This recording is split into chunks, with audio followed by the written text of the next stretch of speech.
Hello. Hello, good morning. Everything is okay? So far, 33 people have joined. Waiting a little bit further.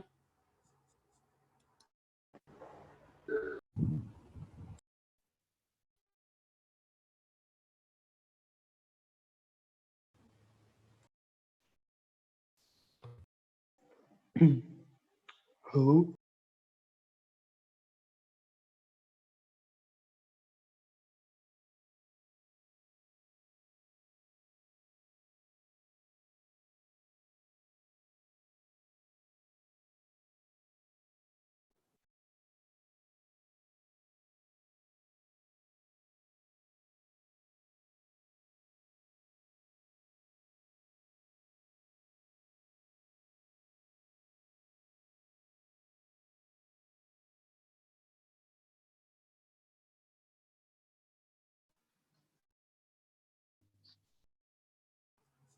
Fifty of us are online.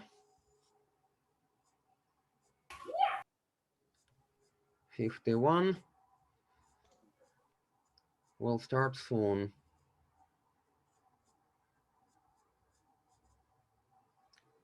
Check 1, 2, 3. Can you hear me? Yes, I can hear you. Awesome.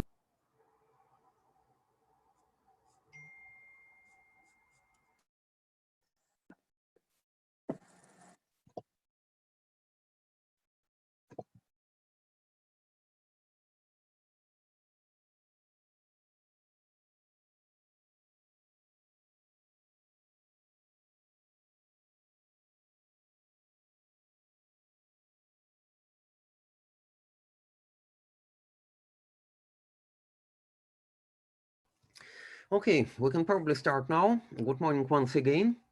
Welcome into our second lecture on analytical geometry and linear algebra for computer science. So a quick recap of what we have been doing last time. What was it? Anyone can tell us? What was the main point or main points of the previous lecture? Linear vector space. Yes, we have defined linear vector spaces.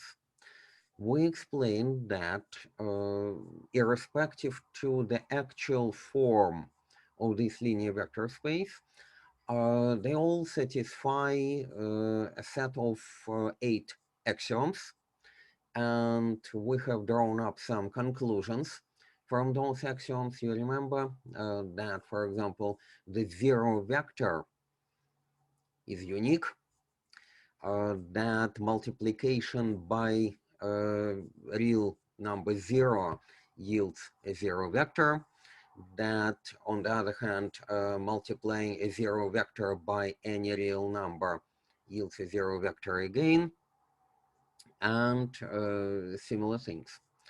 So this was an axiomatic introduction into linear vector spaces.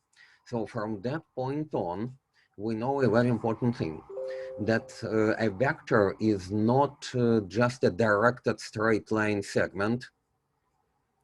It is not necessarily a geometric vector as we, in our Cartesian coordinate spaces, we used to know it before.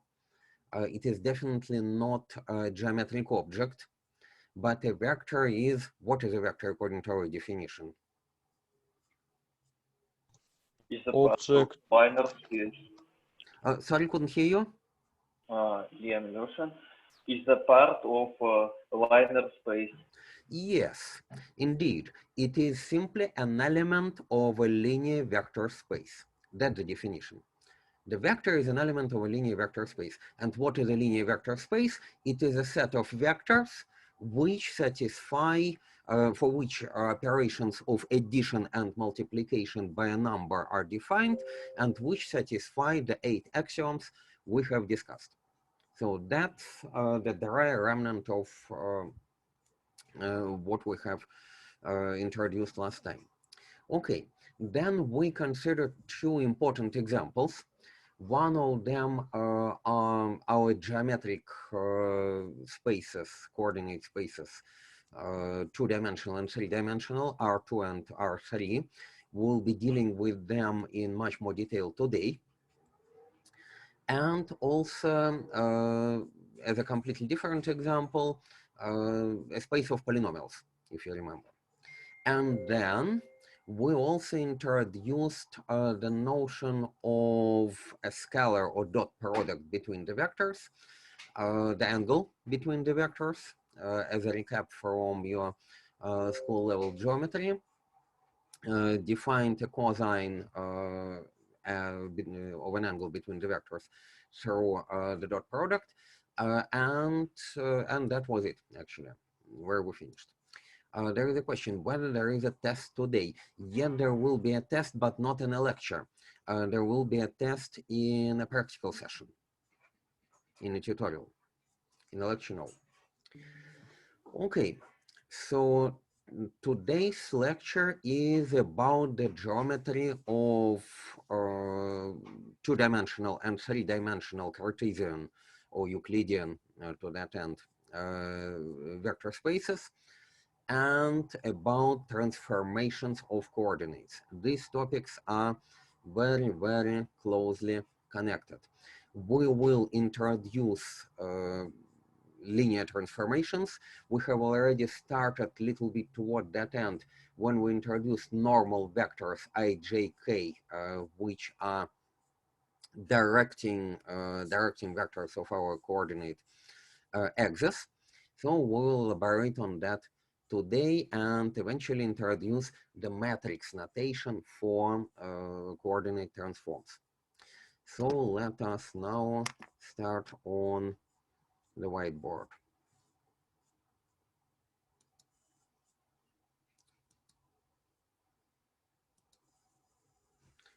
All is fine, you can see the whiteboard? Yes. Yes.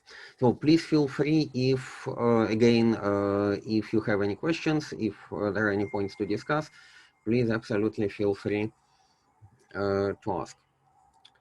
Okay, so let us start with a very, very simple thing. So we'll do initially 2D Euclidean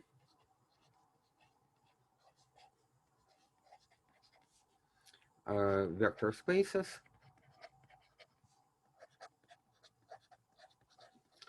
And importantly, transforms between them.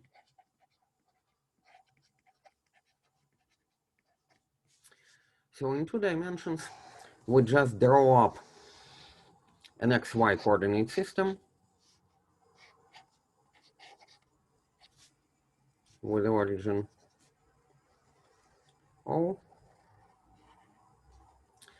And by the way, the first thing with to be noted about this system is that it is a so-called right-hand oriented system.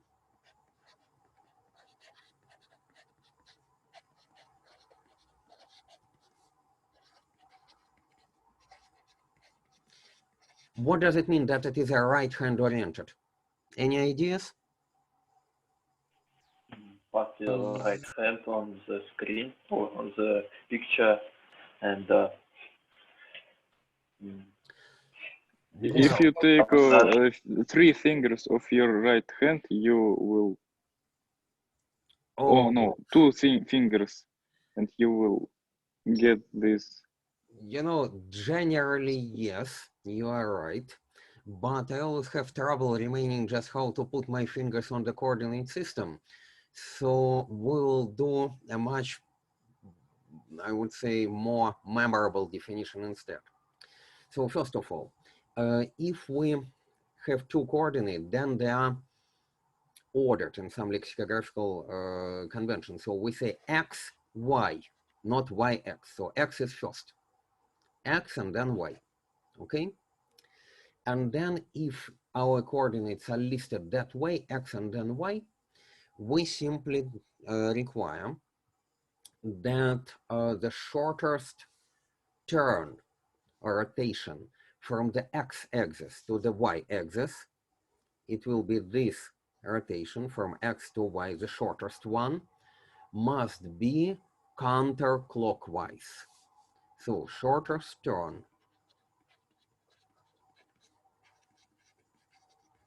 from the first coordinate, x, which is the first coordinate, to y, which is second coordinate, must be counterclockwise.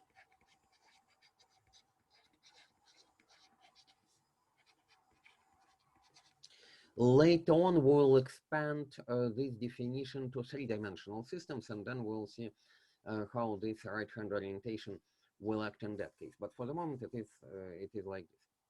Okay, so along with our system xy, we'll consider another system, which will be x prime, y prime. And for the moment, we will make the origins of the two systems the same in all. So there will be another coordinate system, again with Cartesian coordinates x prime, y prime, Euclidean system with orthogonal axes. And that's important, actually, they're again orthogonal. But now x prime, actually I better write it in capitals, y prime. Okay, now I will delete this rotation in order not to confuse you, because what we need to do now is to introduce an angle between x prime and y prime. So initially in this case, we'll consider this coordinate system x prime, y prime as obtained by a mere rotation from a rotation of xy. So we rotate our original coordinate system xy by some angle called alpha, and we obtain x prime, y prime as a result. Again, positive rotation, so alpha is greater than 0 if rotated counterclockwise. Okay? So now suppose that there is a certain point in our coordinate system xy, and so it has some coordinates xy, and obviously this point has also some coordinates, different ones, in the coordinate system x prime, y prime. How to obtain the coordinates is very easy to see geometrically. We just make orthogonal projections of this point onto coordinate axis, and therefore we obtain the coordinates. So that's x, obviously that's y, that's x prime, that's y prime.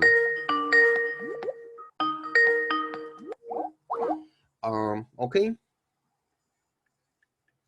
now that's fine, and we can also associate, as we did already, a point with a radius vector of this point. So we draw a vector connecting our point. Let me denote this point probably by P, with the origin. Let me denote this vector by R. Okay, and therefore we know that the coordinates of the point are the same as the components of our radius vector expressed in the corresponding coordinate system. So we can say that our radius vector of the point P is x coordinate of that point multiplied by the norm vector I in the original coordinate system plus y coordinate multiplied by the normal vector j. Okay, so we have I and j. Is it clear at this point? Yeah, it's clear. Okay. By the way, I am receiving okay, someone says I had to watch the last video again to understand it. Possibly because we introduced we introduced that. Okay, handwriting is lagging. Well, you know, it is fine for me, and I'm having using a gigabit connection here, so shouldn't be a problem on my side. It is more likely a problem on your side, unfortunately. If there are some massive technical problems, please let me know, but I am running at absolutely maximum speed, which is possible with any type of connectivity. It is a gigabit on my side, okay? So, in the original coordinate system xy, our point P has coordinates xy, and its radius vector r is x times I plus y times j. But on the other hand, in the new coordinate system x prime, y prime, we can, in a similar way, write that the same vector, absolutely same vector, the radius vector of the point P, because you see geometrically, it is absolutely same vector, but it is expressed as a different linear combination, x prime times mu normal vector I prime plus y prime times mu normal vector y prime. What we want to do is to find connections, find a connection between these two representations of our vector r, xy and x prime, y prime. This is the same vector, only having different components in different coordinate systems, okay? So in this case, it is very, very easy to do actually. There are several ways of how we can do it, but the easiest way would be to use the dot product we have introduced last time. So I would like you to be able to see the picture. Okay, what are we going to do? Let us multiply this equality, let's say by the vector I, the normal vector I, on the left and on the right. So we take this equality and multiply it by I. So for clarity, I write it explicitly.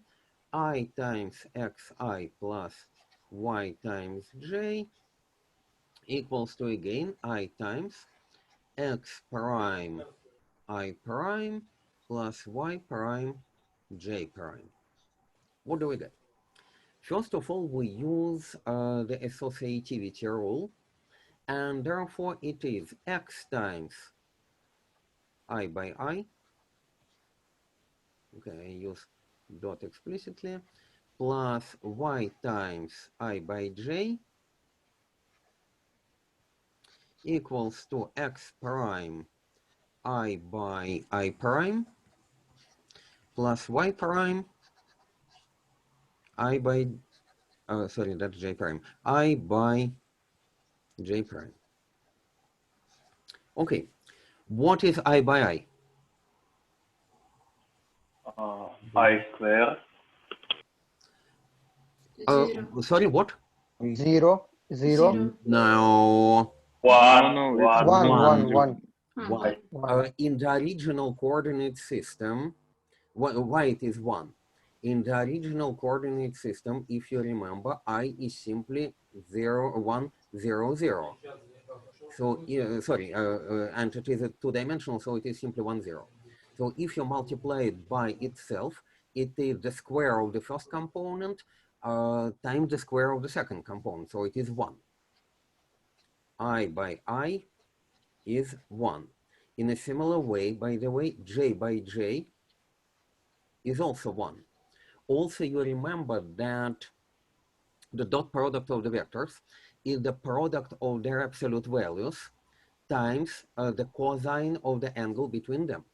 So we can, in a similar way, say I by I, for example, is the product of the absolute value of I squared times cosine of the angle between I and I. But obviously the absolute value of I is 1. The angle between I and I is 0. Cosine of 0 is 1. And therefore we're getting 1 again. So these two very elementary calculations show that I by I is 1, j by j is 1 again. I by j, on the other hand, because they are orthogonal, j is 0, 1. Then multiplying I by j, it is 1 by 0 plus 0 by 1 is obviously 0. I by j is obviously 0. And again, we can reason in a geometrical way. It is 0 because the angle between them is pi over 2. So the angle IJ is pi over 2, obviously, and cosine of this angle is 0. Therefore, I by j is 0. Okay, so this is 0. Now, what is I by I prime? I prime is the unit normal vector of x prime. The dot product of the vectors is the product of their absolute values, which are 1, times cosine of the angle between them. Therefore, what is I by I prime? Cosine alpha. Alpha. Cosine. It is a cosine alpha. Okay. Now a little bit more complex. What is I by j prime? J prime is this normal vector going into the direction of y prime. So what is the angle between I, this one, I, and j prime? Pi пополам плюс альфа. Pi over 2 plus Minus alpha. sine alpha. So it is cosine pi over 2 plus alpha. Not Minus sine sine. alpha. It is minus sine alpha. Why? Please, you know, these are very elementary properties of sine and cosine functions. You need to remember them. But in case if you don't, let us recall them, because that might be important for the rest of our lives. So, let us, sorry? Sorry, couldn't hear you? Okay, if for example, we need to, what are the rules of thumb which we need to remember? If for example, I want to compute, I don't know, cosine 3 pi over 2, or maybe 2 pi, or maybe pi, or maybe pi over 2, let's say sine or cosine, 3 pi over 2, pi over 2, maybe 2 pi plus minus alpha. How do we compute it? First of all, this is our shift, which is pi, 2 pi, 3 pi over 2, or pi over 2. If the shift, so this is a shift, okay? Let me call it shift. Okay, if the shift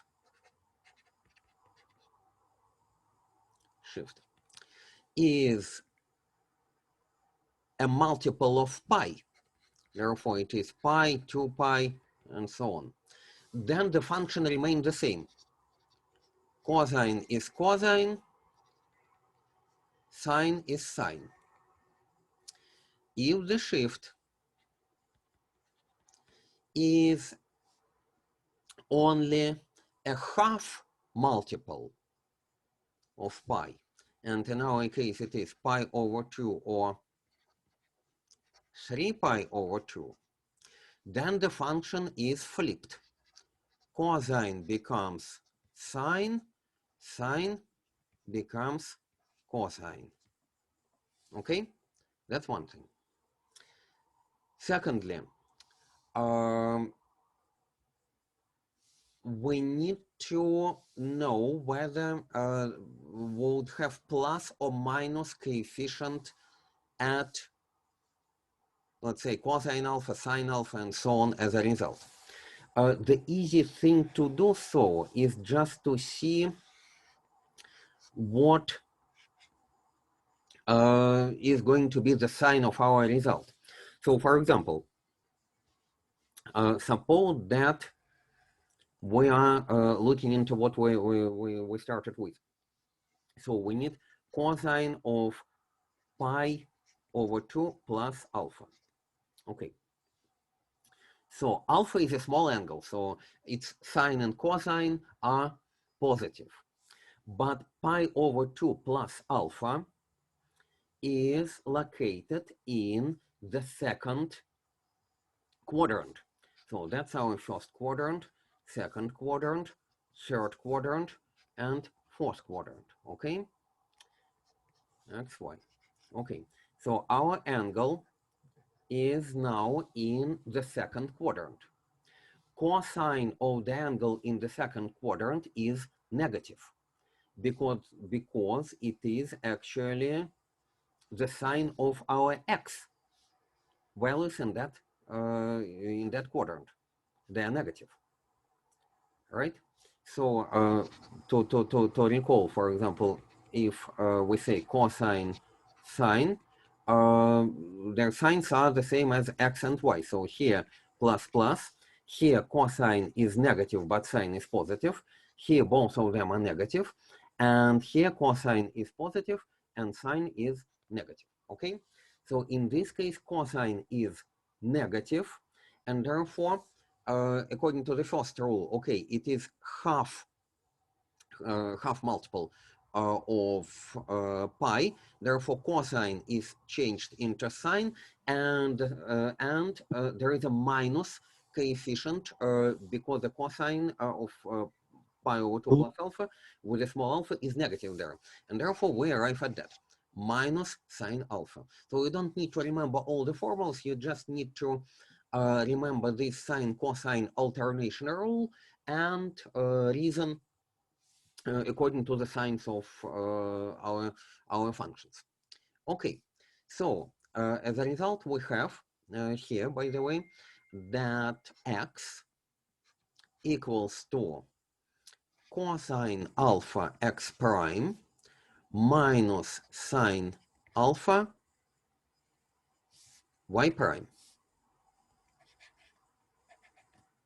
Okay, that's the first thing we did.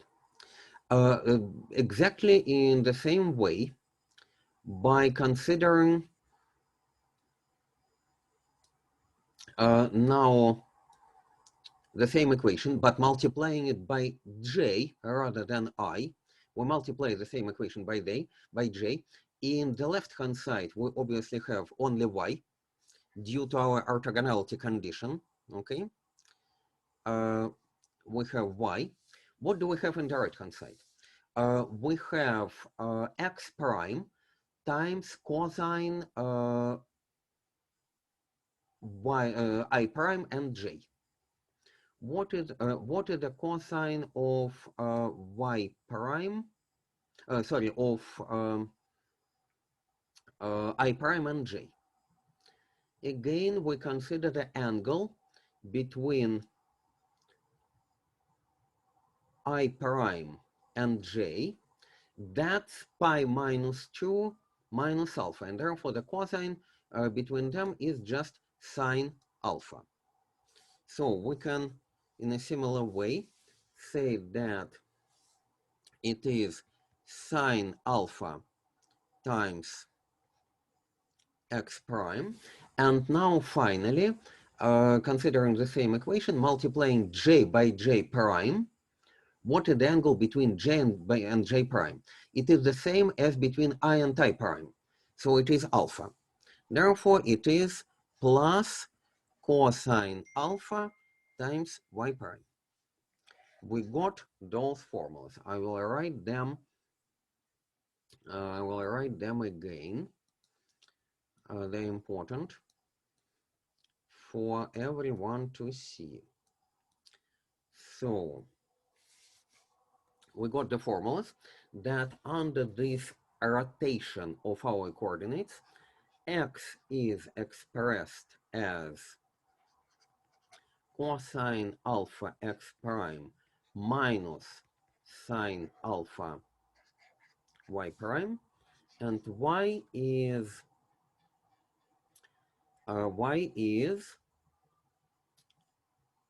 sine alpha x prime plus cosine alpha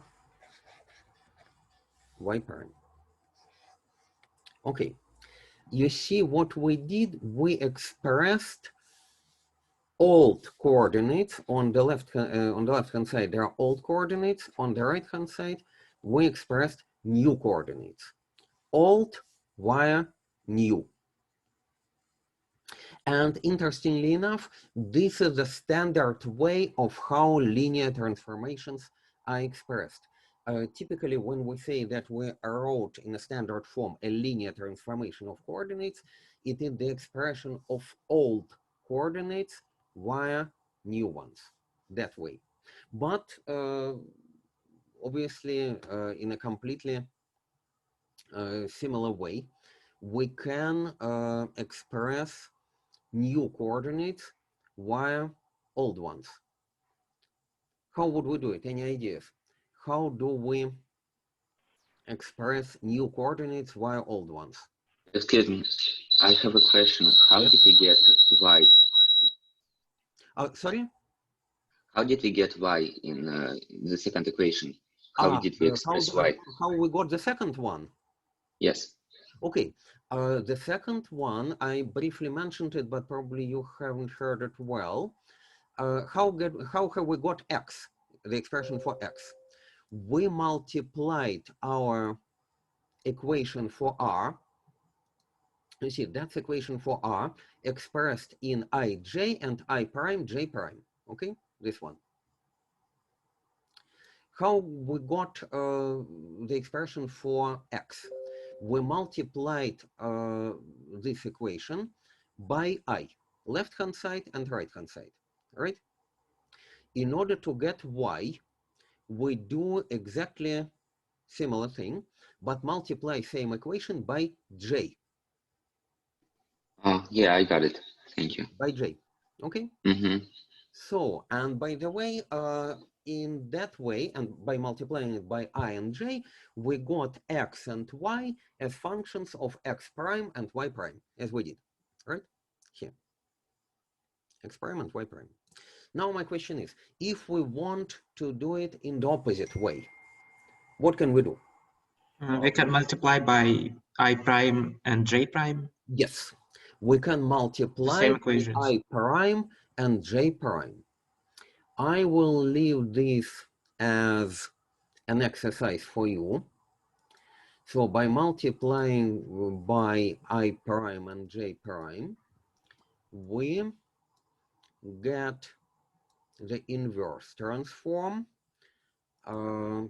which is very easy to do. So I would say by multiplying that equation by I prime j prime and using the orthogonality properties again. So I prime times I prime is j prime times j prime, which is again 0. And that's important. We know that because this is just a unit vector. Oh, sorry, is 1, obviously. Is 1. And this is 1. And I prime. Excuse me. Yes? Could you show where the star refers to? I don't get it. Star, yes, the star is of course the first and very remarkable equation we wrote. It is this one. Okay, I found it. Yes. You will have a great advantage compared to a whiteboard in that both the recording and the image are available after the lecture, so you can really examine all our writing. I don't need to delete anything as I would do on a normal whiteboard. So the virtual whiteboard is by far a better thing. Okay, and I prime times j prime is obviously 0 because they are orthogonal. So exactly same way, x prime and y prime are cosine alpha times x plus sine alpha times y, and it is minus sine alpha times x plus cosine alpha y. So I just did what we expressed here, but there is another way actually how we can do it. You see that these formulas, our formulas for x and y, can be viewed as a system of linear equations with respect to x prime and y prime. So what if we, instead of just doing multiplication by I prime, j prime, what if we instead solve this 2 by 2 system of linear equations?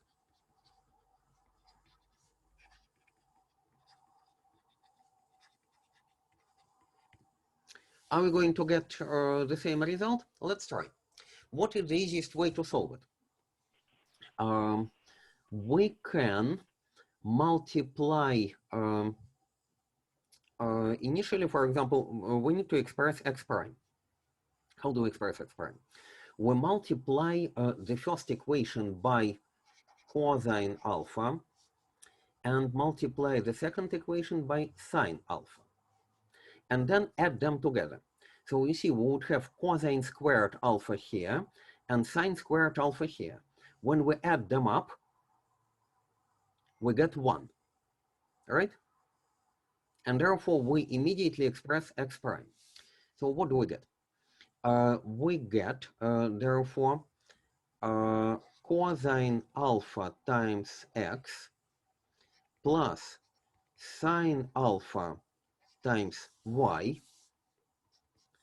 So we multiply and we add. Equals to cosine squared alpha plus sine squared alpha x prime, which is x prime itself. And then what about y prime? We have cosine alpha minus sine alpha plus sine alpha cosine alpha. Therefore, they vanish, and we don't have any y prime at all. So that's the expression for x prime we got. That's exactly what we got here, right? And now, if we want to express y prime from these equations, what do we do? Any suggestions? How do we solve it for y prime? Excuse me, Professor. Yes? Shouldn't it be x in the cosine alpha x? Where? Yeah, like in the last equation with x prime. Oh yes, of course. Yes, you're right. Yes, of course.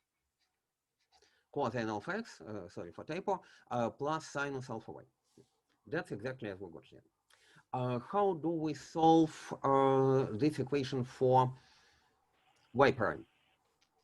We should multiply the first equation by minus sine of alpha, and the second one by cosine of alpha. Yes. multiplying the first one with minus sine alpha and the second one with cosine alpha, we get exactly same story. So then we have minus sine, and add them up again, right? Minus sine alpha x plus cosine alpha y equals to the coefficient at x prime vanishes, minus sine alpha times cosine alpha plus cosine alpha sine alpha. They vanish. And here we have again sine squared alpha plus cosine squared alpha, and therefore it is just y prime itself.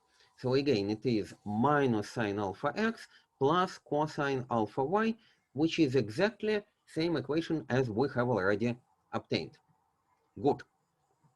So we now can express our old coordinates y new ones and new y old ones in a linear transformation. And now we will introduce initially a shorthand notation for this type of transforms. So we know that there are coordinate vectors, coordinates of our vectors, x, y, and x prime, y prime, right? So what I would like to do is to introduce a notation which connects just vectors, not coordinates, but vectors taken as a whole, according to this transformation.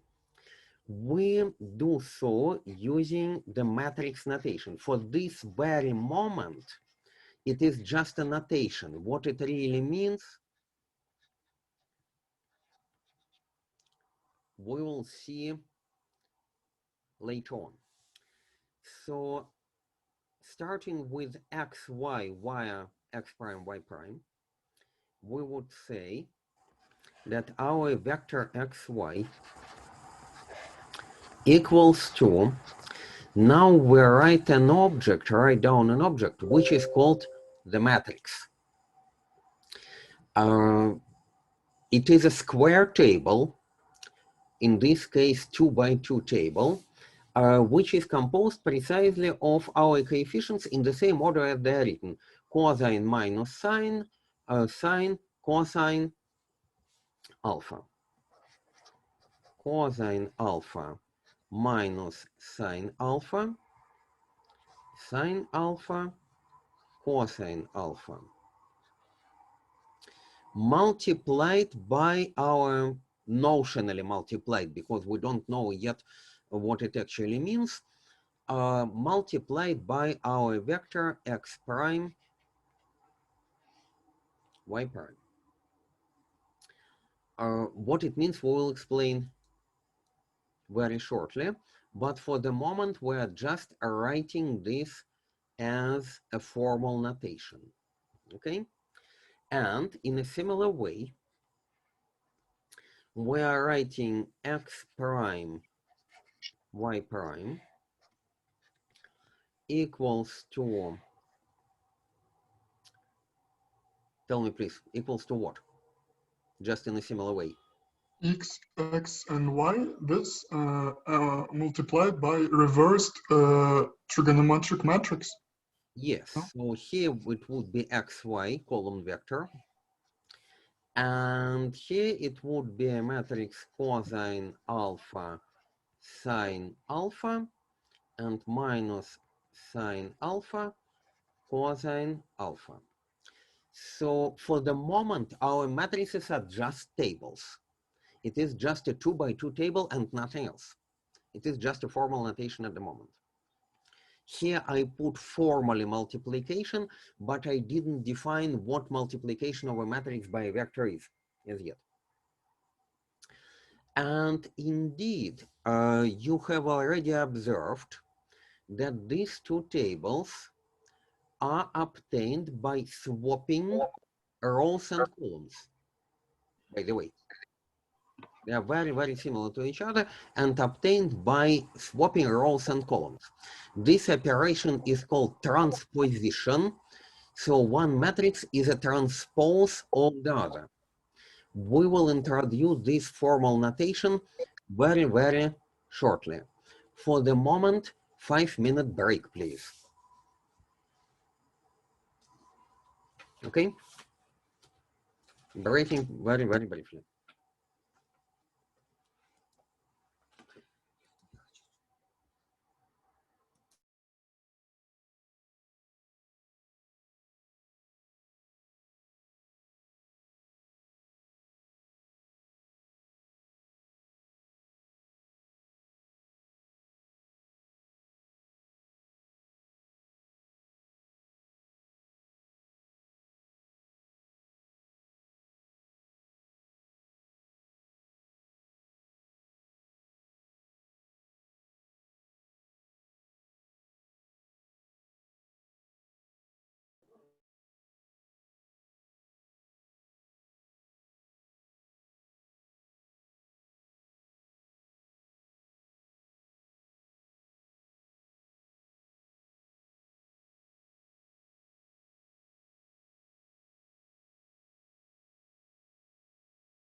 Okay, back to linear algebra.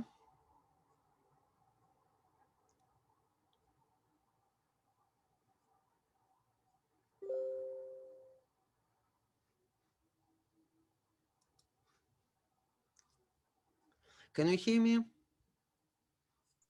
Yes. Yes. Okay.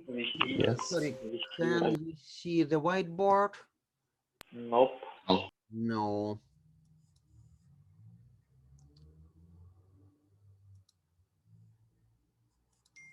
And now? Now we can. Okay, great. So, for the moment, Before we will explain what our matrix notation is and why it is important and how to deal with it.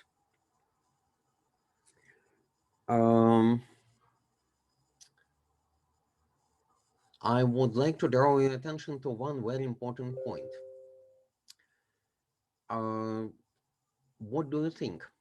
Those vectors xy, which are in the left-hand side of our notation, xy and x prime, y prime, are they same vector or different vectors?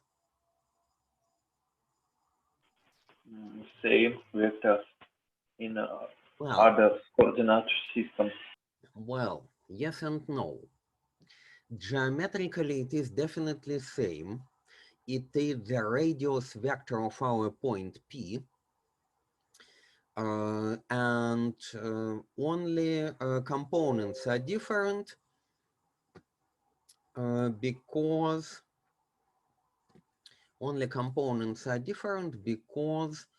really they're expressed in different coordinate systems. That's right. But on the other hand, from now on, and that's why it is important that we introduced the formal definition of a linear vector space. From now on, we can abstract ourselves from the fact that it is actually the same vector only expressed in different coordinate systems and view this as just column vectors, which are just columns of two components, xy or x prime, y prime. So we completely abstract for this very moment ourselves from the geometrical meaning of this xy. And then these are just different column vectors. So for example, these are different numbers, 0, let's say 2, and let's say 1 and 2, something like that. Obviously, it wouldn't be the case because there would be different lengths, but never mind. So why actually that's an important remark? In that because we are now going to talk about transforming vectors by a matrix multiplication. And that's why in this matrix notation, in this algebraic notation, they would be just different objects. This pair of xy and that pair of x prime, y prime, they're just different numbers. Yes, in fact, they are connected to each other. They are connected to each other precisely because they are obtainable from each other by rotation of the coordinate frames. Rotating the original coordinate space clockwise, counterclockwise by alpha in order to obtain the new coordinate frame. But if we abstract ourselves from this geometric rotation, then they are just different vectors. And that's very important to remember and to understand, not to get confused.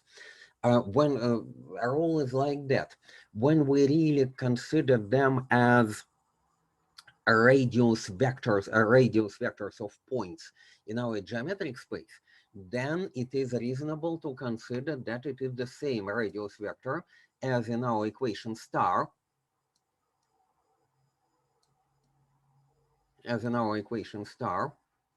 you remember here.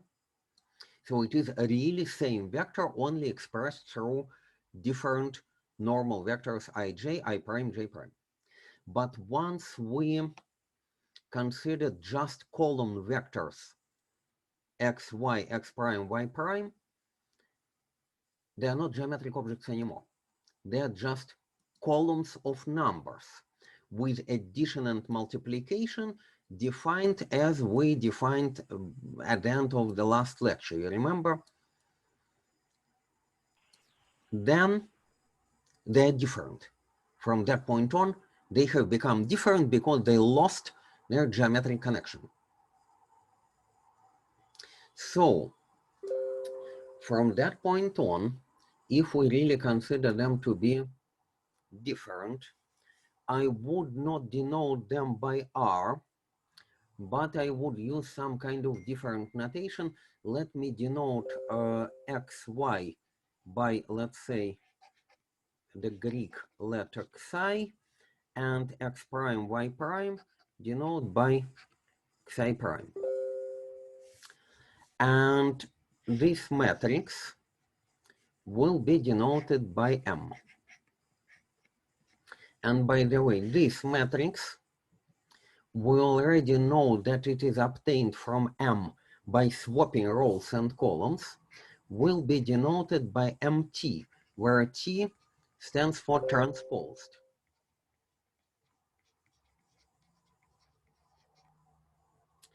In this case, we can say that x and y and x prime, y prime are just components of our vector xi. So if we introduce the index I, and in this case, the vectors are two-dimensional, therefore I is only equal to 1 and 2, we can say that x is just the first component of xi, and therefore denoted by xi1. Y is the second component of xi, denoted by xi2. In a similar way, x prime is the first component of xi prime, and therefore it is xi prime 1. Y prime is the second component of xi prime, which is xi prime 2. Okay, so in general, we have a notation xi I, where I is 1, 2, for the components of the vector xi, and we have a notation of xi prime I for the components of xi prime.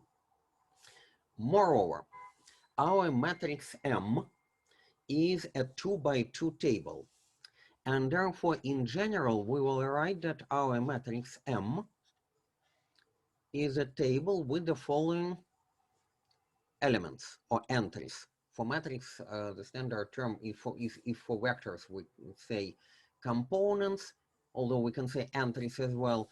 Matrix elements are called entries. Although if you say elements, it would be equally right. So the entries of our matrix M will be denoted by a 2-index notation, first a row number and then column number. So I would say this is, let me say, I may use uppercase or lowercase. Let me use lowercase notation for entries. Although, why not? Uppercase, okay. M11, which means first column, first row, first column. First. This is M what? 1, 2. 1, 2. 1, 2.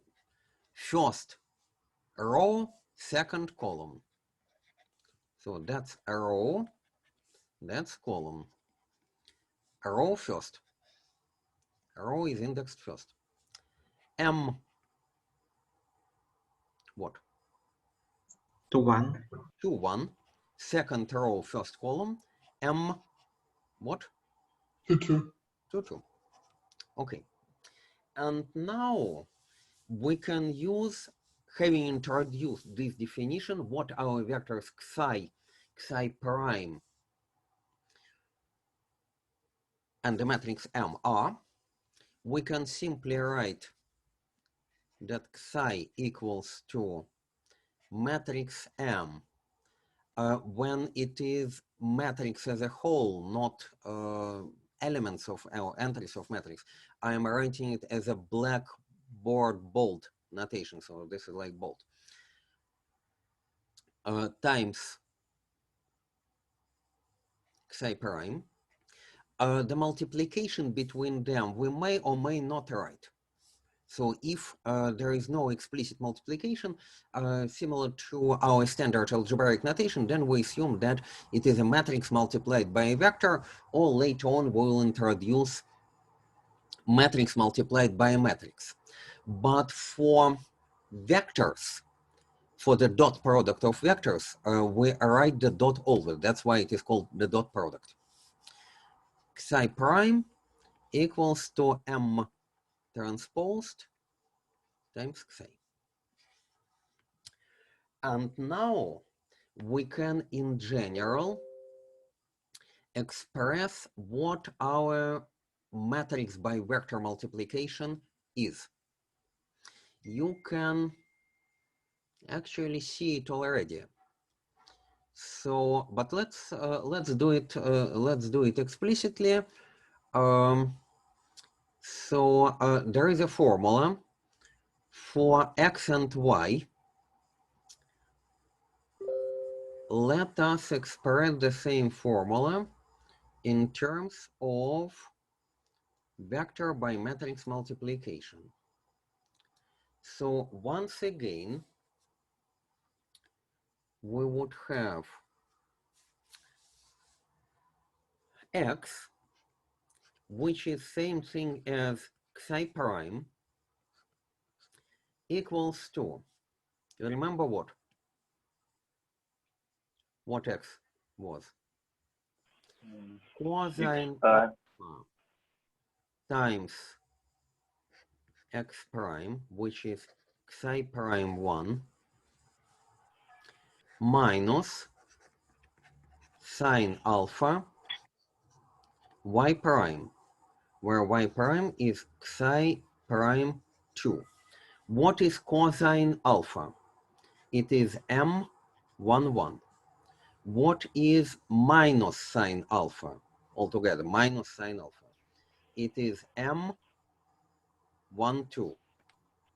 right? Now, y equals to Xi2 in our notation, which is,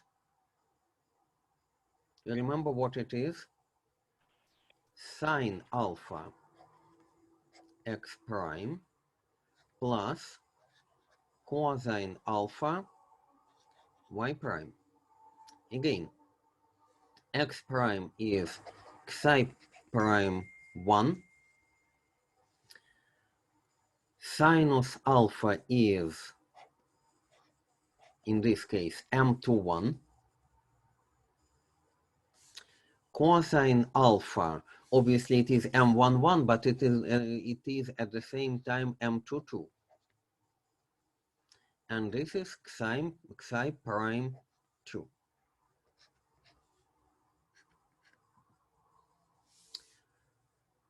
Any rule, any pattern you can see here. Xi, you see here we have Xi 1 in the left hand side, and we have the first row of our matrix M, M11 and M12. The second index in M, 1, 1 and 1, 1 here and 2 here, coincides with the index at Xi prime. So we can say that, and the same here, we have Xi2, which is obtained by using the second row of our matrix, M21 and M22, and using the same column as corresponding to Xi prime components. So symbolically, we can say that Xi I, where I is 1, 2, equals to Mi1 Xi prime, what? 1 plus Mi2 Xi prime 2. Or, even better, we can say it is equal to sum for j running from 1 to 2, Mij Xi prime what? I. Nay, J. Why? I in the left hand side, Okay. which is the first index of our matrix. J in the right hand side, which is the second index of our matrix.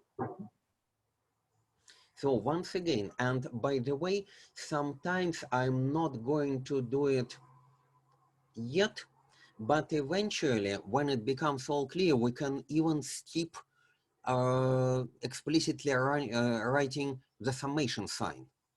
It is a so-called Einstein notation for matrix to vector or eventually matrix to matrix multiplication. But for the moment, we are not going to use it because it would be very confusing. Eventually, we may even drop the summation and understand that it is assumed where it is needed. For the moment, we are not using it. We'll write summation. Moreover, our vector space in this case is how many dimensional? Dimensional. How many dimensions? 2. 2.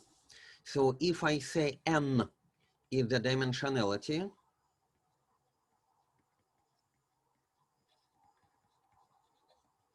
then in this case, n equals to 2. Absolutely same rules of how we define matrix by vector multiplication are applied in any dimension. So in n equal to 3, 4, and so on. So we generalized what we have already obtained, and we can write that eventually in general any n, we expressed psi I equals to sum I equals, j equals to running from 1 to n, m ij psi prime j. In a similar way, psi prime I, the inverse transform, would be equal to sum from j1 running from j running from 1 to n, m transposed, which is a transposed matrix, ij psi j.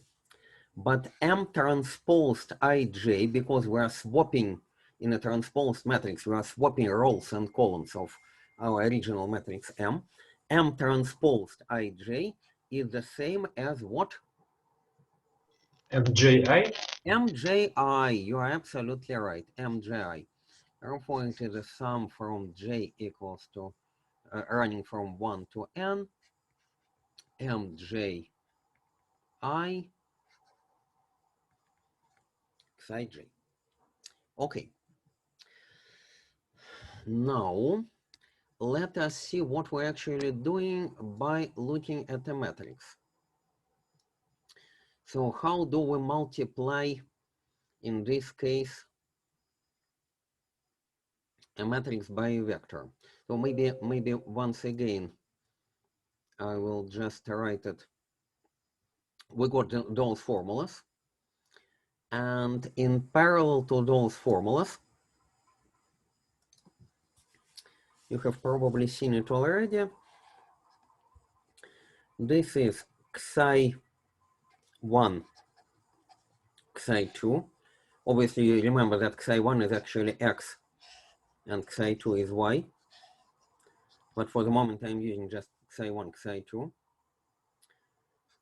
equals to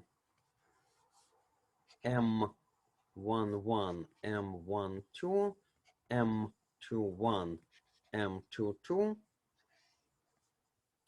times psi prime 1, psi prime 2. Okay? So if we look at this formula, so psi1 is obtained from the first row of our matrix multiplied by this column vector, So xi1 is the first row, xi2 is the second row. Okay, so what do we do? In order to obtain xi1, we take m11 times xi prime 1 plus m12 times xi prime 2. So this one, and plus. Okay. In order to get xi2, we get m21 multiplied by xi prime 1, m22 multiplied by xi prime 2, and again plus. So this is a very important rule, which is just obvious. It is just a visual manifestation of the formulas we have written of how we multiply a matrix by a vector. So we take each row of our matrix, multiply element by element with the corresponding elements of the column vector, and adapt the results. And by the way, this is a very general rule of how matrix by vector multiplication is defined. If we completely forget about the fact that what our matrix M originally is, what was it? It was the matrix consisting of sine and cosine plus minus alpha. You remember? Forget about it. It is just a partial case. It is just an example of how we introduced this matrix notation. In general, matrix by vector multiplication is precisely defined by our formula star star. It doesn't really matter what our vector xi and vector xi prime are, what our matrix M is. It is just a very general way of how we define matrix by vector multiplication. And this will become very, very useful in the future. Originally, of course, we started from our matrix M, which originated from rotating of our geometric coordinate frames. But later on, we will use matrix by vector multiplication in a completely different, any completely different setup. Still, this multiplication is defined by this formula. Okay? Fine. Okay. Any questions at this point? Because it is a very important story. So I had a question about using of this formula in the practice. So in order to use it, we need to know the matrix M, yeah? Yes. And the vector xi prime. Okay, so I understand how we can find out xi prime, but how should we calculate this big, huge matrix M? We should do it by ourselves, like each element should be calculated. Okay. Typically, let's elaborate some example actually, which will be very useful in this case. Typically, this matrix M is given to you somehow. In the geometric example we have considered, we already know that it is composed of cosine alpha, sine alpha, minus sine alpha. So we know, okay, if we know alpha, then we know matrix M. In general, the matrix M is given to you. So suppose that, just abstracting from the geometric example, suppose that M is just, so abstracting from the geometric example, suppose that M is just given to you. Let's say it is 1, 2, I don't know, minus 3, minus 4. Okay? And suppose that xi prime is the vector which is, let's say, 2, 3. Please compute xi equals to M times xi prime. So this is obviously a column vector of size 2 as well. How do we do it? A row by column. We take the first row of matrix M and multiply it by this column vector. 1 by 2, 2 by 3. 1 by 2, 2 by 3. And add them up. 1 by 2, 2 by 3. Okay? For the second entry, we take the second row of our matrix and again multiply it element by element with our vector psi prime. Minus 3 by 2, minus 4 by 3, and add them together. So we get obviously 2 plus 6,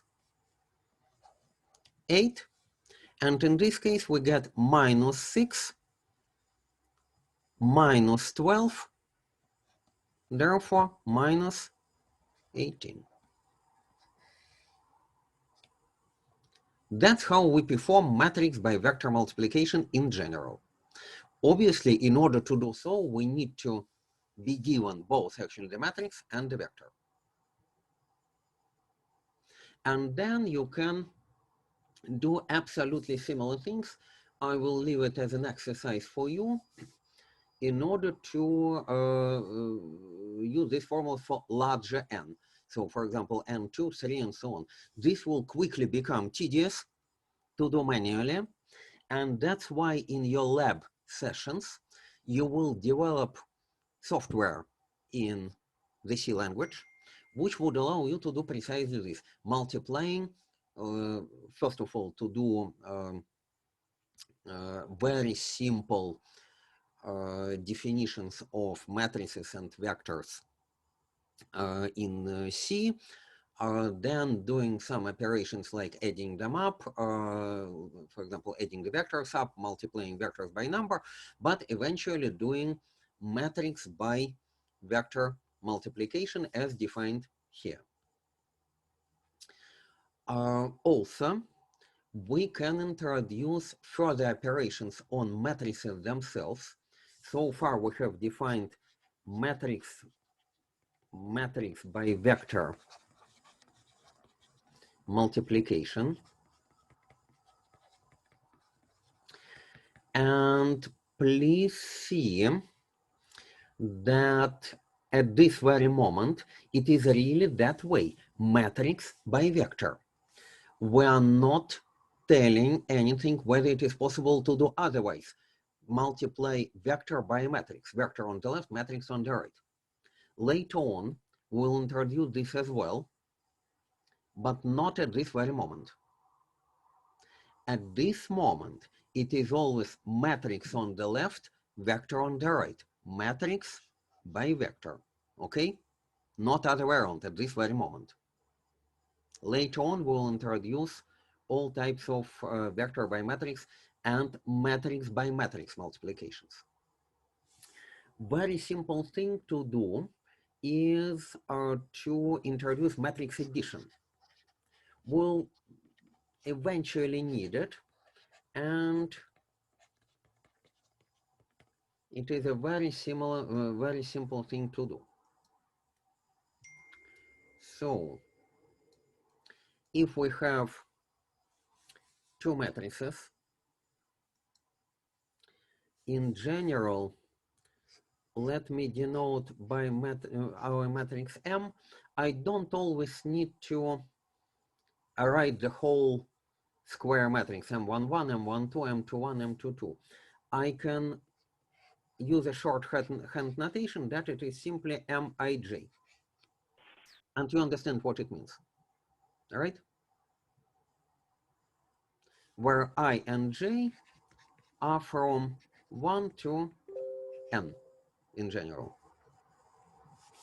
And suppose that I have a matrix N, which has entries N, Ij, again from 1 to N, then the sum of the matrices is simply a matrix component element-wise sum. It is the matrix M ij plus nij. So for example, in two-dimensional case, it will be m11 plus n11, m12 plus n12, m21 plus n21, and m22 plus n22. Okay? But now we are going to consider a much more important concept, which is a matrix multiplication, not matrix vector multiplication, but matrix multiplication.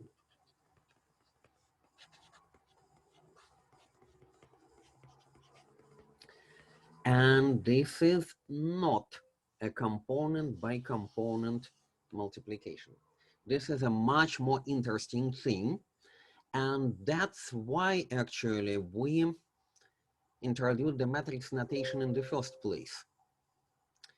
So far, when we wrote our linear transforms, well, it is quite convenient to use the matrix notation, but I'm not completely sure that, you know, if the application of the matrix notation is limited to just writing xi equals to m xi prime, then it would be worth introducing in the first place. But now we will see something much more important, why this matrix notation is indeed critical. This is related to what we are calling composition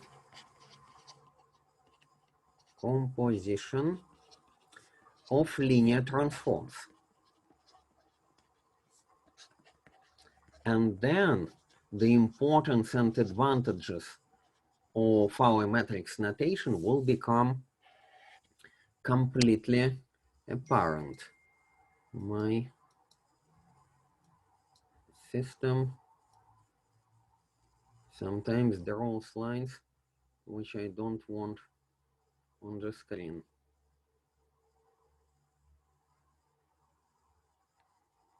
Okay, let us return to our geometric example.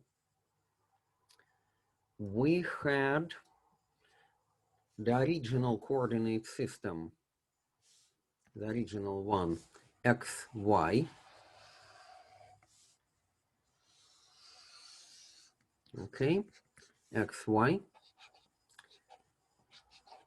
beta capitals, and a rotated one, rotated at an angle alpha, positive counterclockwise, x prime, and let me draw it up, y prime. But what if we now introduce yet another coordinate system?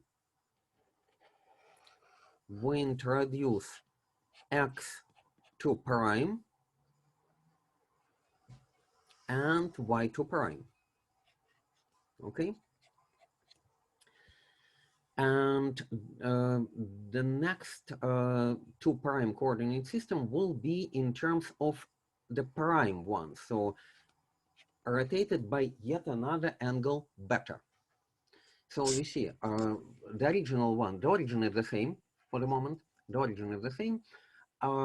X prime, y prime is obtained by rotating xy counterclockwise by the angle alpha. And then x2 prime, y2 prime is obtained by a further rotation by the angle beta. Okay? So what does it mean? We already know how to express old coordinates through the new ones or new through the old ones. So using, in addition to what we have already been using, the vector xi prime, which is the vector of coordinates x double prime, y double prime, and using the matrix N in addition to our matrix M, what we can say? again, let's start with the second rotation actually. So in the second rotation, the old coordinates are x prime, y prime. Therefore, we say xi prime, which are old coordinates for the second rotation, are given by the matrix n times new coordinates in that rotation, which is xi prime. What is our matrix n in this case? Can anyone recall, please? So what would be the matrix n? In a very similar way, it is cosine beta minus sine beta, sine beta, cosine beta. That's for the second rotation. We started with the second one. In the second rotation, xi prime is old and xi double prime is new. Rotation by the angle beta, and therefore this matrix n. Now for the first rotation, that's what we already had. We have xi equals to m times xi prime, where m is our matrix as before. Cosine alpha minus sine alpha, cosine beta, sine beta, cosine, sine, what I'm saying, cosine, sine alpha, cosine alpha. Sure. Once again, sine alpha. And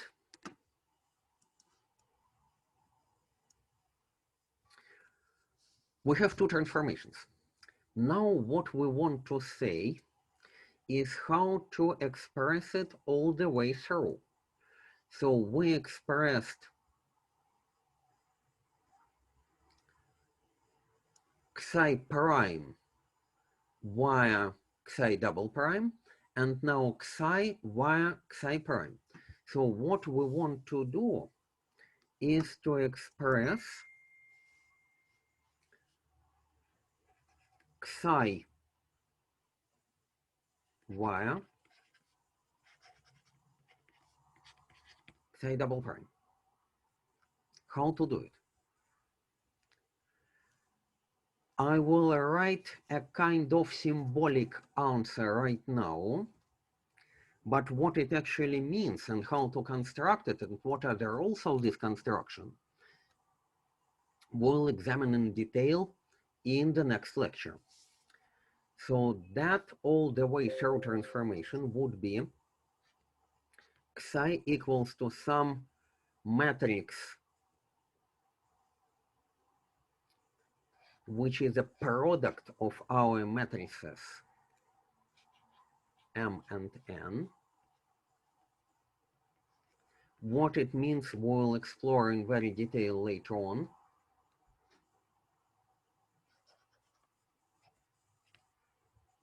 Times our vector xi double prime.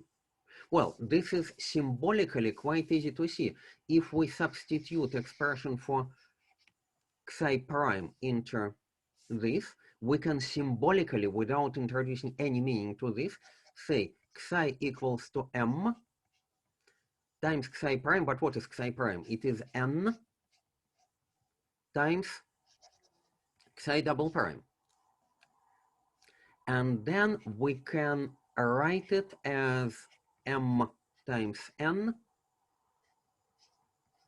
xi double prime. So introduce some associativity here. Why and how we can do it, I'm not defining at the moment. It is just a symbolic notation which gives us some motivation to introduce a product of two matrices. We are stopping for the moment because unfortunately our time is over for today, and we'll start from this point tomorrow. Oh, sorry, next Friday. I can very easily do it tomorrow, but you probably do not want a lecture on a Saturday. And we'll consider this from the next point on. Thank you very much. Any questions, please? I have a question. Yes? In order to multiply a matrix by a vector, we need that the number of columns in the matrix should be equal to number of rows in the vector. Am I right? Absolutely correct. For the moment, we're only considering square matrices where number of columns and rows is equal to n. And this is the same as the number of components in our vector. So our vector is n-dimensioned column vector. At the moment, yes. Later on, you are absolutely right. This will be generalized, but not right now. Нормально в них разбираюсь. Sorry? Ну, всё равно. Sorry, couldn't understand you. Well, if no more questions, well, if there are any further questions, please ask them through our Telegram channel. I will be always happy to answer them. For the moment, we are done, and thank you very much for your attention today. Bye. Thank you. Bye. Bye, thank you. Goodbye. Thank you. Bye. Goodbye.